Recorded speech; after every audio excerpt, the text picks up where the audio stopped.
Carly Rae Jepsen nasa bansa para sa kanyang concert mamayang gabi. At hosts ng Star Talk ikinalungkot ang huling pag-ere ng nag-iisang showbiz authority. Ang Star Bites sa ni Lar Santiago.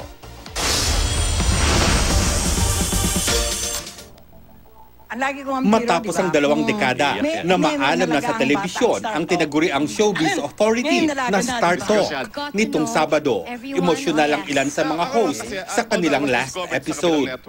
16 years ako sa industry.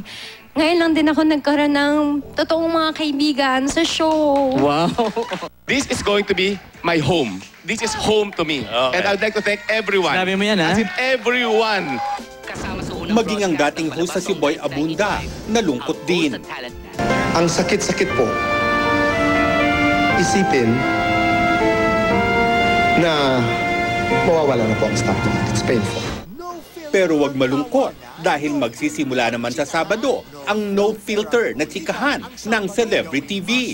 Pangungunahan yan ni Joey De Leon, Manay Lolit Solis at comedy queen Ay de las Alas.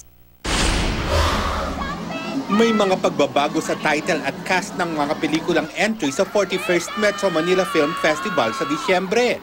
Mula sa dating title na Romcomin Mo Ako ni Bossing Vic Soto at comedy queen Ay de las Alas, pinalitan ang title nito bilang My Baby Love. Kasama na rin sa cast ang pambansang Bay na si Alden Richards. Ang pelikulang Hermano Pule, pagbibidahan na ni Aljur Abrenica at Alessandra De Rossi. Gayon din ang Walang Forever, starring J.M. De Guzman, Jenilyn Mercado at Derek Ramsey. Mula naman sa title na Mr. and Mrs. Split, pamilyang love-love na ang title ng pelikula ni Chris Aquino at Herbert Bautista. Palit title din ang Death and Senses na ngayon ay Buy Now, Die Later na. Pagbibidahan niya ni Jason Gainza, John Lapuz at Ian Veneracion. Pagbibidahan naman ni Cesar Montano ang pelikulang Nilalang na dapat ay kay Robin Padilla kasama si Maria Ozawa. Habang sina Vice Ganda, Coco Martin at Carla Estrada naman ang bibida sa Beauty and the Bestie at Haunted Mansion ni Joem Bascon, Alan Paule at Janelle Salvador.